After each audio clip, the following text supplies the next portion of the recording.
Здрасти. Седнах. Толкова си красива, че съм готов още утре да дам обед в манастира. Не. Аз не съм на диета, не обедвам. Ти за някаква луда ме имаш тука.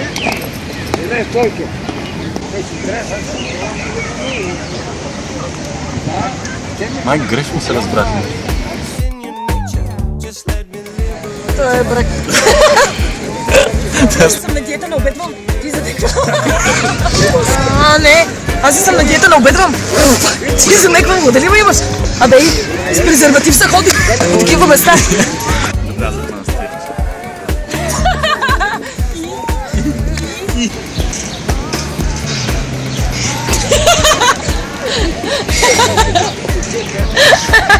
Какво ме гледа?